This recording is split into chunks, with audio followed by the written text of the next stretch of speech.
عمران صاحب جہاں پر عیدیوں کا سلسلہ جاری رہا, جہاں پر عید جاری رہی, وہاں پر عید کے تیسرے دن ہمارا دل ٹوٹ گیا. پھر اس کے بعد عید کے کچھ ایک دو دن, تیسرے دن کے بھی ایک دو دن بعد جا کے بھی ہمارا دل ٹوٹ گیا.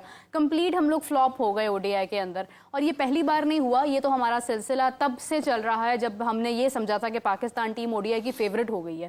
یہ تو تب سے چل رہا ہے. T20 تو ہمارا مطلب 2024 سے بھی پہلے کا چل رہا ہے. ٹیسٹ بھی ہمارا فلاپ ہو گیا ہے. تینوں فارمیٹس ہمارے فلاپ ہو گئے ہیں.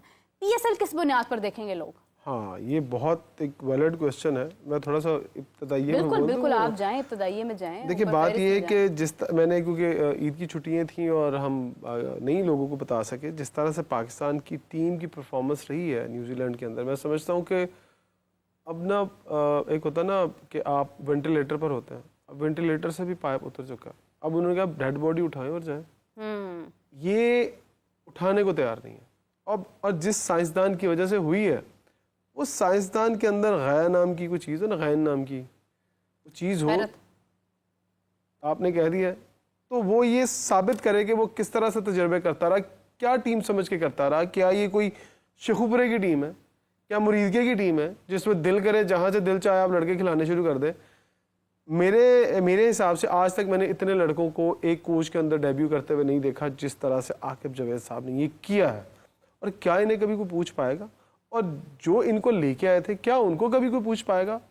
کبھی نہیں پوچھ پائے گا, کیونکہ انہوں نے جن کے کہنے پہ اپنا ٹائم گزارا اور جو ان کو رکھے یہاں پر اس ضد کے اوپر کہ یہ کچھ کر دکھائیں گے, یہ کچھ کر دکھائیں گے. بھائی جان جو سب سے نکما بچہ ہوتا ہے نا گھر کا, وہ کچھ نہیں کر کے دکھاتا. اب اس کی سب سے بڑی ریزن کیا ہے؟ ہم بہت بولے ہیں کہ پاکستان ٹیم کی پرفارمنس ایسی ہے, پلیئر ایسے ہیں.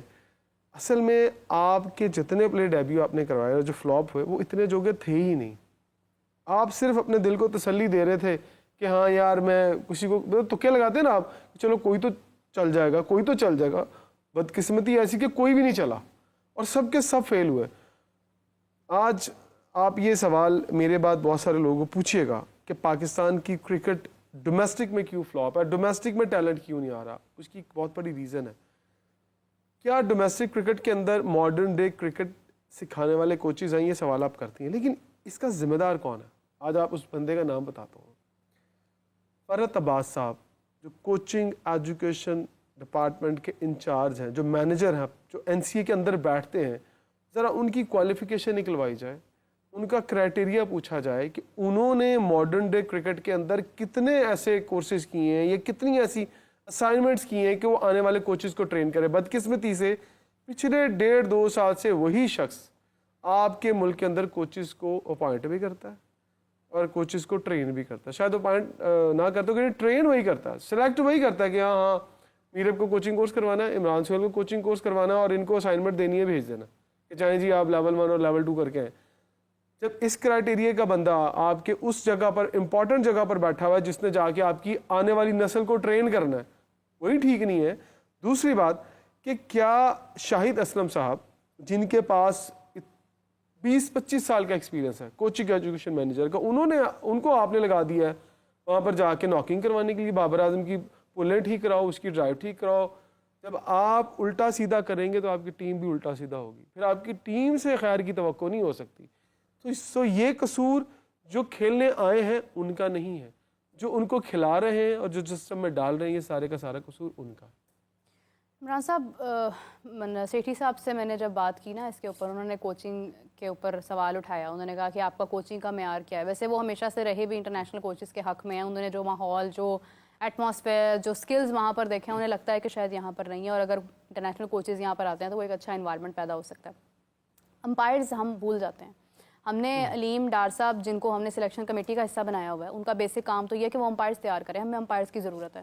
ہمیں وہ امپائرز نہیں چاہیے جو 5-6 ہزار روپے کے اوپر جو ہے وہ کسی کو آؤٹ اور ناٹ آؤٹ دے دیں. میں بہت بڑی بات کر رہی ہوں, مجھے نہیں پتا, میں ایک ایگزامپل دے رہی ہوں. آپ نے پیسے زیادہ بتا دیے. چلے وہ خیر دیکھیں, پروگرام کا بھی لاج رکھنی ہے نا ذرا. تو وہ یہ ہے کہ ہاں, تو وہ یہ ہے کہ آپ نے اس قسم کے ڈیسیژنز آپ دے دیں اگر, پھر اس کے بعد یہ ہے کہ کھلاڑی صرف اور صرف اسی جگہ کے ایکسپرٹ بن جاتے ہیں.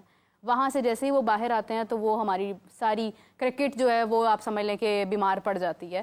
تو آپ کا آوے کا آوا ہی بگڑا ہوا ہے, اور آپ کا ڈومیسٹک ریجنز, آپ کی امپائرنگ, آپ کی کوچنگ, آپ کے کھلاڑیوں کا مائنڈ سیٹ, ڈومیسٹک پورے کا مائنڈ سیٹ,